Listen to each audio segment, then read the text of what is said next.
Up the toes. No, we don't do repos. Oh, I was getting ready to Like, say. Okay. as soon as I say they're like, oh, you do repo. No, we Because don't. I was about to say, so you the one who be stealing people's cars because they don't pay up.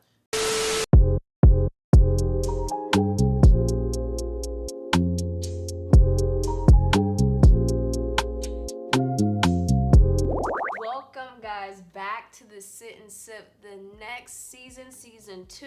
And look at the setup. I know y'all see this setup. Zeke, you see this setup? It looks nice. You like I it. like it. He said he like it. So if he like it, I like it, and y'all should like it. But welcome back to the podcast, guys. Thank you so much for being patient. Zeke, thank you for being patient, because you were actually the first one to sign up on that form when I sent it out. I didn't even know that. Yeah. We have I feel like it's more of an in-detail topic just because we were a high school classmate, so we definitely know each other, and we are going to get into a topic that I'm going to let Zeke say, but say who you are, what your name, what your occupation is, and what you do for a living. Which camera? You look at me. Y'all looking at us. We're not looking at you. I'm Zeke. I'm a dispatcher for a tow company. I've been there for, what is it? It's March. May will be a year, and I've been thugging it out there. You said thugging. So what that mean? Hey, making sure people's cars are towed right, because then we get... Wait, so you tow people's cars? I'm about to once my birthday hits in October, and I'm old enough to hop in a truck because our insurance. So right now I'm the one who sets up the tows. No, we don't do repos. Oh, I was getting ready to say. Okay. As soon as I say they're like, oh, you do repos. No. Because I was about to say, so you the one who be stealing people's cars because they don't pay up. No, luckily I'm glad we don't do that, because that brings... You know, that's dangerous, right? Yes, and then it's like illegal for repo operators to carry and whatnot. So I'm like, so you want me to come out here, repo someone's car, and half these people are crazy, and I can't even carry my pistol? Defend yourself. Like, nah. Okay, so you don't do repos because it gets a little intense for the repo mans, especially one that be playing the baby. That guy. That's why I was like, that's you. That's what you do. Okay. I want to talk about our journey since we graduated, because it's actually coming up on 3 years. Oh wow, I didn't even know that. Yeah, That's it's crazy. coming up on 3 years that we're getting ready to graduate, and I just want to know from your personal experience where life took you since the moment we crossed the stage until now. And like, did your personality change? Did you face up and downs, and how did you get through that? But before we get through that, may you do the honors.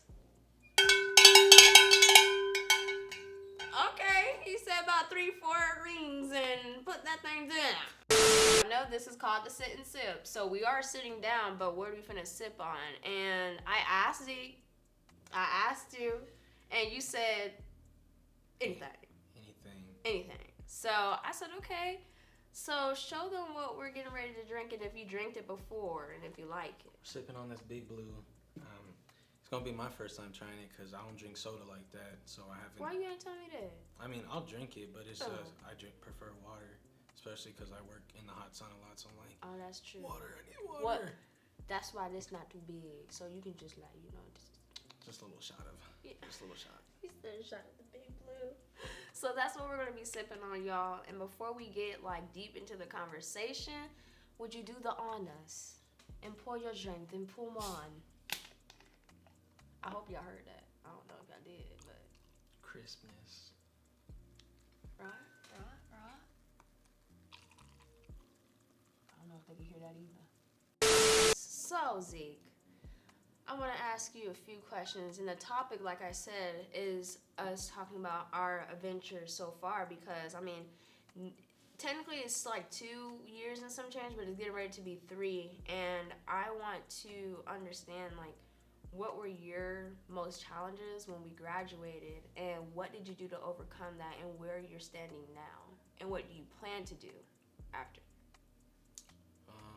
Well, while we were already in school, I was working.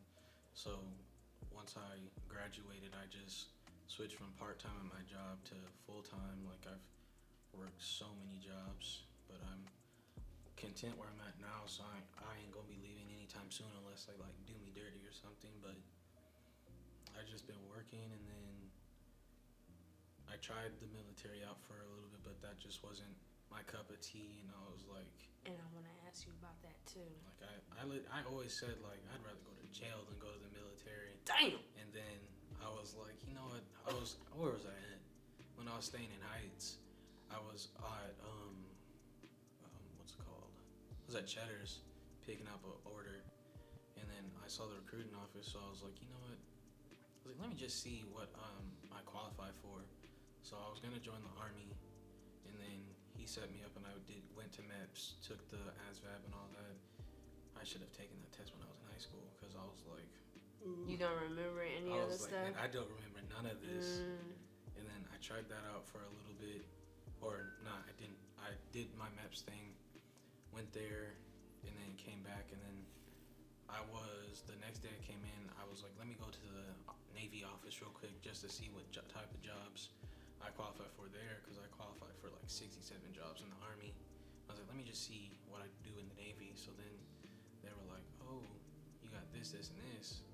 And I was like, I actually mess with this. So when I first joined the Navy, I was going to be they call it aviation ordnance man, but they're like the ones who like make the bombs to put on the like jets on the ships, or like load up the helicopters with the rounds of ammunition, like, and all that sorts of things. So that's what I was going to do.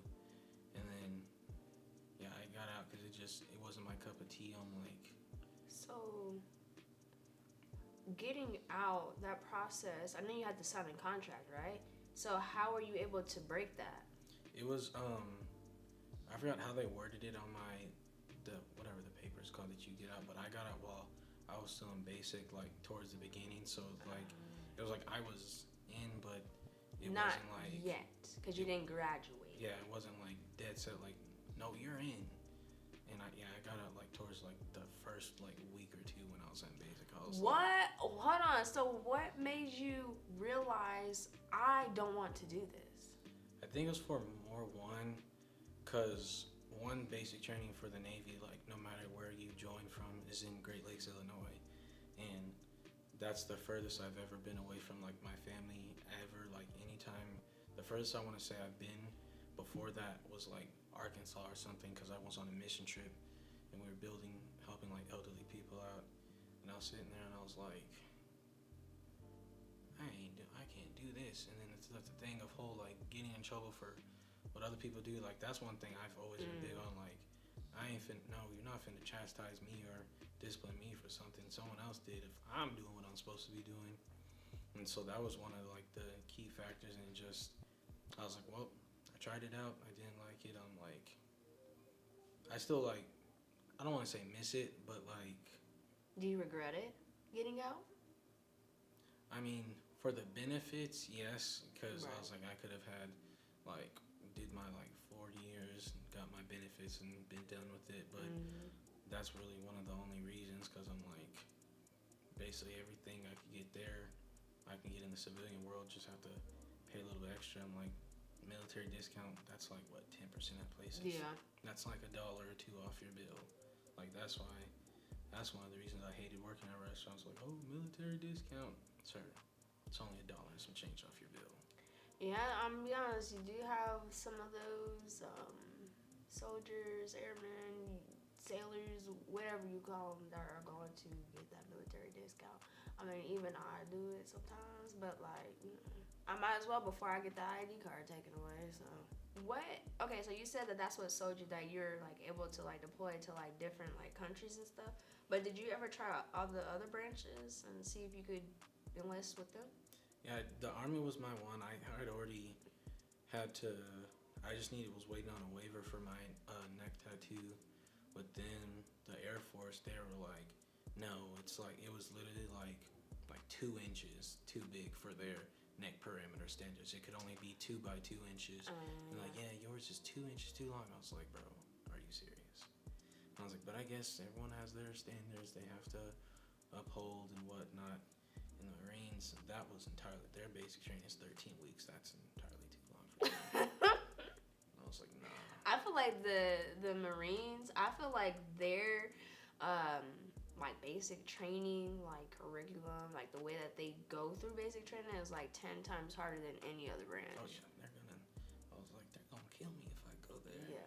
Like the only reason. Maybe you're not gonna stand a chance. I literally would joke around with my mom, and I was like, I would only join the Marines for their dress blues. That is, and I kid you not, cause like out of all of their dress blues, I feel like way better than all the other blues. So, I mean, I can see where you're coming from that, but me personally, I don't think that I could do the Marines. Which is, I never looked the Marines way. I did look the Navy way. I even went to a recruiter, took I think it's the AFCT, and then I was getting ready to like go into it, but someone just told me don't do it. And like the recruiter that I had, he was low key weird, so I was like, because I remember looking on TikTok and looking at the videos of you like going through, I think you like going through maps or something like that. I was like, okay, Zeke. Because the last time I saw you is when I took your pictures at the Domain. Yeah, I remember, man. That was fun right back then too. I still look through those pictures and like, man, these are tough. You know, I still look at them pictures too, right? And you know what's so crazy? During that time, that's where my downfall started to go. Like when I was, you know, on a roller coaster. It was like literally not too long after graduation. I was going up. I said, okay. After I took those pictures of you, bro, that roller coaster went downhill so fast. And I was like, I do not think that I am not going to go up on that roller coaster again. Like, oh my gosh, that was the toughest year. You were the last set of photos that I took, and it was just downhill from that. And luckily, my roller coaster is still going up now, but gee whiz, it was really hard. I was like, this was the hype, graduation. Yeah, I get to be an adult. I can't wait. I get to do whatever I want, whatever I need. Biggest lie of the century. Biggest lie. Man. Like, I see those seniors now, because my sister, like, last sister's going through high school. She was like, yeah, you know, everyone's excited to graduate. Oh, yeah, okay. We'll see how you feel after graduation. Yeah. Yeah. Because once you walk across the stage, they don't give a damn. And that's just me. It's like they're, hey, good, we got, check these numbers off. Let's go move on to the next batch. Yeah, the next batch number, your S number. Once you're done, they strip the S number for you, and you're on your own. I'm like, bro, that's what, I'm like, all you people who peaked in high school, I'm like, I kid you, no one cares that you were, oh, I was captain of the football team, I was valedictorian, I was this, that, and the third. Nobody cares once you graduate. No job.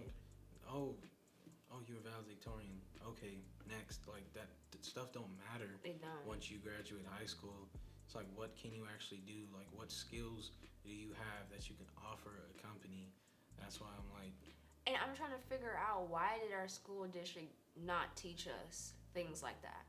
You over here worried about all this different type of history, math, science, all these other extra curriculums that they had to teach us, but when we get out here into the real world, it does not help at all. Yep. Like, what did I learn that for? Why don't you have a credit class? Why don't you have a business literacy class of the sort? Like, why don't you have all these extra classes that would help us when we walk out here? It's like y'all selling us up for failure. Like, I don't get it. Yeah, I'm like that. It's like the classes we should have. It's like, that's one thing I hate is like when our parents were kids, they had all these types of classes.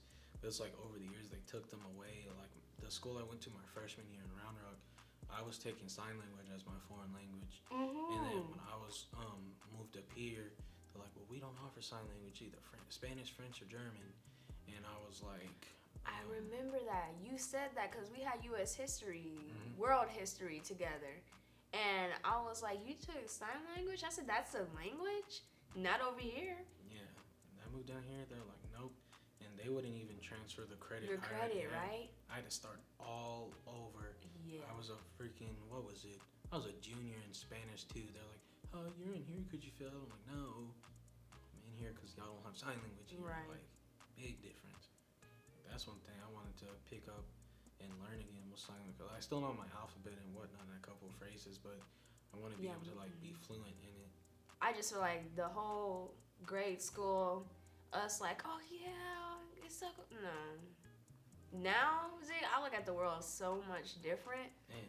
Like, I feel like the world's like all about the dollar sign. Like, if you ain't got those dollar signs, you're not making no type of moves. At all. And it's just like, wow. Like, even right now, I'm still doing, like, I do online school now because I have so much going on that I just don't have time to go up to class and all that. But even looking at that, I'm like, there's even, like, when you do get the degree and you go find a job, Don't matter. you're not even guaranteed to get that. Because now, like, a lot of jobs are, like, taking away the, like, degree requirement to even get the job. So it's like, man, I just paid all this money, went through 4 years of this, just for this not even to be a requirement no more. Like, it's like once you achieve something, they take away that requirement, and it's like, I did this, spent For all this nothing. money, Wasted got into for this nothing. debt for what? Debt? Debt? Like, Man, baby, I'm not drowning no more, but, like, I'm kind of treading. just treading water like Treading. floating. Like, literally. And I'm just like, I don't know. I'm at this point, I'm just living. Like, obviously, I have a goal. I know what I want to get to, but now, I say because, like, I think maybe, like, the end of last year, and then now, I feel like I grasped the concept of just being like, you know what? I'm just gonna do me. I don't care what nobody else think. You do you, I do me. You go that way, I go that way. It does not matter. Like now, like you know how all the friends that you have in high school when you graduate, everyone goes their own ways? Baby, mine look like this. Nowhere. Straight and Because narrow. I'm just like, what? What for? All of our classmates are married now. Some of them. Or have All kids. kids. And I'm like, what the hell? Man, 2, 3 everything- kids, 4, 5, 6, 7, 8, 9. Like, Y'all took that baby fever thing a little too seriously. way too serious. Like, I'm like, I guess whatever floats your boat. But me, I'd be stressed. I keep saying I ain't having kids till I'm in my late 30s. You know who Not my late kids 30s. are? My siblings. And if you have a pet, my pet. Like, Those are my kids. I ain't finna bring not a breath of life into this world. Mm-mm. Not in this world nowadays. Yeah, it's like, You know, the cost of living is beyond me. Like, I'm trying to over here get into my own place. I can't even get into my own place because y'all want about 15, 17, 800, $2,000 yeah, a month for just 1 bedroom or 2 bedrooms. man, and they don't even be that big as like before. Once again, our parents, like I watched this video, and this dude he has this old couple, and like, do you own a home? Like, yeah. How much do your you pay? house? He was like 30,000. Then he has. One said 15,000. I'm like, bro, I could have bought last year the job I had. I could have bought that with making that, but I'm like, now it's like you have to have. Before it was like you just need a security deposit, first month's rent. Now you need to make 3 times the rent, first and last month's rent, security deposit, this, that, and the third. I'm like, bro, like I'm paying so much money before I can even sign a lease, and it's like it ain't even worth it. It's not. At this point, I'm gonna go live under a bridge. Okay, I'm finna. Is there any other countries that are affordable? Because I'm finna go over there. Because, like, inflation, I don't know if it's inflation. I don't know what it is. The markets are bad. Can't even buy a car. Can't buy a house. None of that. And then the APR percentages are through the roof. Oh my like, oh gosh. my, I can't. Everyone wants a reaction. And you have to make sure that you don't give the reaction that they want. Now, back then, oh yeah. Like you said something out the side of your mouth, I'm finna come at you. But now, it's free. And then it's like Be mad. these cops too. It's like that's one reason why I put because I wanted, like, my big goal in life is to be a behavioral analysis in the FBI, but you either have to have, like, I know for sure you have to have it's either a master's or bachelor's degree, Mm-hmm. and then you have to have either prior military or law enforcement experience. So I was like, well, let me do this cop route, but I took a break from that. One, because I like the job where I'm at, and doing like the cop thing would all interfere with when I switch into a truck, because like you're on call, and then but I'm like, these cops nowadays, I'm like, I wanted to slap some of them across the mouth, because I'll never forget this day. My coworker, she had a tow. It was over there by Bubba's in 33? Yeah, but it Yeah. was on the highway. Like when you're getting off the highway, and then you got the access road when you're coming up. That little dirt right there. The car was right there, and she had to winch it onto her truck. And once she got there, the customer was like, "Yeah, we've been waiting on KPD for like an hour, blah blah blah." So I'm like, "Okay, cool." It's right next to the highway, so she would need like one of our other trucks or a police officer to come and block, so she Oh, can so like, she can. safely load it up without getting hit. So I called them up. I wasn't even being rude. I was like, "Hey, this is Zeke with so and so. I'm just calling to get an ETA on the officer who's supposed to come out there. We're busy." I'm like, That's what they said? I as God is my witness, I promise you that's what he said. And I was like, "Can I get like a rough estimate on what?" "Well, we're not gonna give out no time because we can't just make an officer spawn out of nowhere. We're busy." I'm like, "So you want my driver to stand next to a busy highway waiting for y'all when they've already been waiting for an hour?" "Yes, because we're busy." And I was like, "I ain't even finna wait for y'all." So I called one of my other drivers. He drove all the way from Temple and went to and helped her. Temple? Still made it there before the cops. And I was like, "This ain't even." I'm like, "He ain't worth." But then also, these people act like they don't know what red and blue and flashing sirens mean. Like, slow down, move over. That's a law.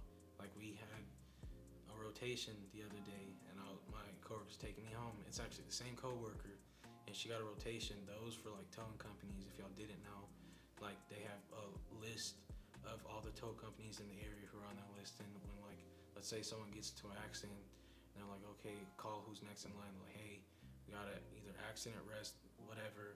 It's at this address. You got 30 minutes to get there. If you're not there in 30 minutes, cool. Go back. We'll call the next people." And so we're going out there. It was off of 38th and Water Road. As soon as my coworker turned on 38th Street, she turned on her red and blues. We're driving down, and we can see where the accident was because we can see the cops' lights. And we're driving down, and this woman, she's right here. She not paying attention, turns right in front of us. So my coworker slammed on the horn, had to swerve, almost hitting the curb just to get around him. Like these people, they don't pay attention. And that there, one thing I don't play about is being behind the wheel. Like, even when I teach my students, I tell them, when you get behind the wheel, it's no joke. Like, I know it can be a fun experience. Like, you know how it was when we got our driver's license. We were excited to be behind the wheel, drive, drive ourselves from point A to point B. But, like, at the same time, a car is a weapon. So when things like that happen, it's reckless driving, it's ignorant, and it's not holding yourself accountable. Like, for example, yesterday I had a laundromat photo shoot with my cousin, right? And when we were in there, I saw sirens, and it was a KPD. They can respond fast to that. And I saw a firefighter truck behind it. And I was like, something must have happened. Mind you, we were in the laundromat maybe, I want to say, an hour and a half to 2. Then we were heading back over here to Heights. And they were still there. I'm like, what? And me thinking because they were there for a long time, something bad happened. And I was just looking at the cars, and I'm just like, I don't know what happened here, but at the end of the day, an accident or a car crash, there's two differences between that. An accident is not intentional.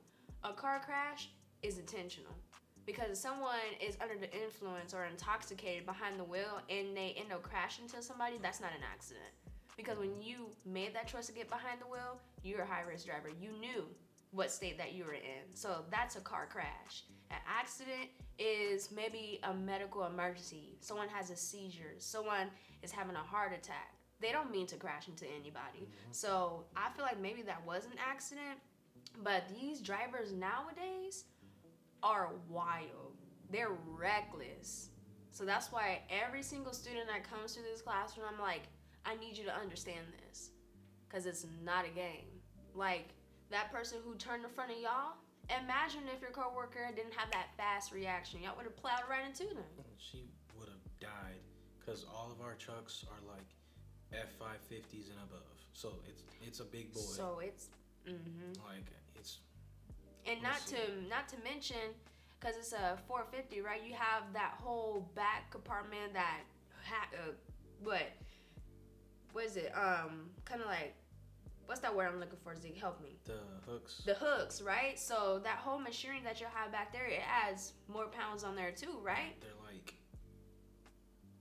like 26,000 pounds and up. Good depending grief. on what type of vehicle we have in there. And I'm like, so she probably would have been done if y'all were to hit her, right? I'm like, and then on top of that too, it's like when you have passengers too, like you joke around, like, oh, how we'll say like how girls drive, like, oh, hit a curb, like, oopsie, like you don't realize that you have passengers, you are responsible, and they're trusting you with their life. So if you're driving recklessly, like I saw a movie. It's called what is it called? I forgot what it was called. It's on Netflix.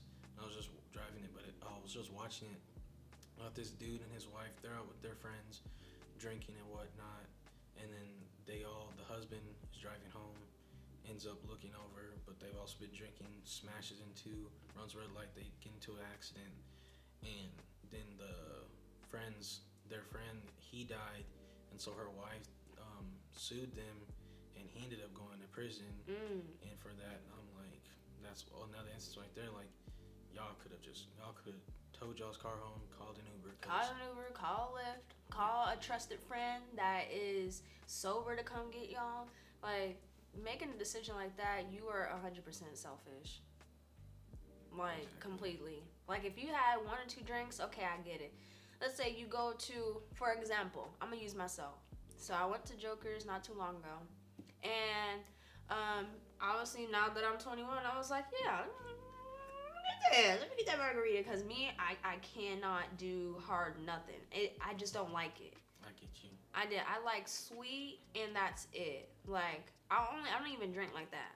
Like, sometimes I even forget that I'm able to get drinks. I only do it on special occasions. So that was a special occasion in February, right? So I went over to Joker's, and I had 2 drinks, right? And I was like, I'm waiting until even though I felt okay, like I knew that I wasn't like on cloud 9 floating and stuff like that, I said, I'm waiting 2 to 3 hours before I go. I do not care.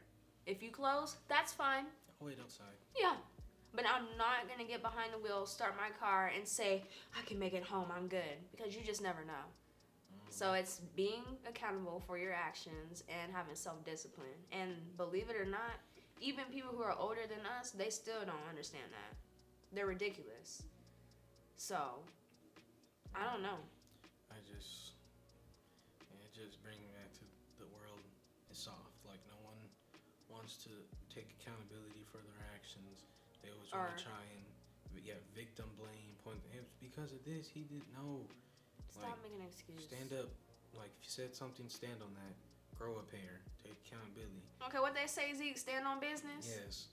Who said that? I forgot if it was a rapper or somebody who said that.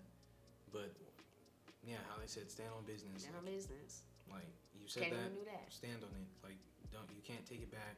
Like, just take accountability. And that's what people don't understand. Like, people will respect you so more. Like, yeah, I did this. I messed up. I'm working on getting better or whatnot. Versus they don't have the balls to do it. Like, grow a backbone. They ain't even got no backbone to grow on. Okay, maybe she okay. It's not a long quote, is it? Okay, so she should have enough time. You know, I never had this happen on the podcast. I think maybe because she's up under this light and she don't like it. I don't know what's going on with her. But she being rude. Okay, go ahead, Zeke. It says, your journey is your journey for a reason, and comparing it to others only furthers you from your path. Just because you're at a different place in life than someone else doesn't mean you're doing something wrong. You can't live vicariously through someone else's success or happiness. Focus on your own, prioritize you. And who is it by? Does it say who is it by? It was just, I was on TikTok and TikTok posted a quote, and I was like, I actually like that. Dash unknown. Someone clicked that. Because I was like, yeah, nah. I mess with that quote a lot because I'm like, it's true. Like, you can't measure up to someone else or be like, oh, I want to be like them because do you know what they had to go through to get there and whatnot? Like, exactly. Everybody has their own path, right? Like, you can get there, but you have your own, like, trials and stuff that you gotta go to get there. And the next time you in the hot seat, I think I got a topic for us to talk about too, because it actually is in relation to that. Because a lot of people compare their journey to others, and they kind of get stuck because they're like, oh, they're here and I'm here, and they don't get any further because you're over here comparing yourself to a whole different equation that you're not even a part of. So, very good quote. And actually, I might have people start saying quotes at the end. I like that. Hey, Zeke, make that up. Every person that's in there got to say a quote. So, you are the first one to do it. My brother. Thank you. My brother. Well, y'all, Zeke, I think I may have you end off the podcast. Well, once again, I appreciate you for having me on. Absolutely. Y'all stay safe. Stay out them streets, because if you can't take the heat, stay out the seat. Okay. I like that. Period. So, like Zeke said, thank you guys for tuning in and listening to him and listening to our topic that we talked about. Zeke, thank you for being here, and thank you for bringing some juicy topics to talk about. I really appreciate you for doing that, because we could have just been sitting here talking about ABCs and 1, 2, 3s and not making any sense. But that's the part of this podcast. We just pick off of each other. Any topics that we think about, we talk about it, because we are talking about things that are happening in real life. We talk about society, us at this generation, how hard it is to move around in this world, because it is. It's not impossible, but it's very difficult and very hard. So I'm really glad that we're able to touch bases on that. And Zeke will be back in his hot seat again, because he bringing the heat. So you already got the seat on fire, so we got to make sure everybody else that's sitting in that hot seat going to bring the fire too. And if you ain't bringing no fire and you over here acting crazy, don't come calling me or texting me or contact me talking about sitting in the hot seat, because you're not going to sit in the hot seat. Because I remember looking on TikTok and looking at the videos of you going through, I think you going through maps or something like that. I was like, okay, Zeke. Because the last time I saw you is when I took your pictures at the domain.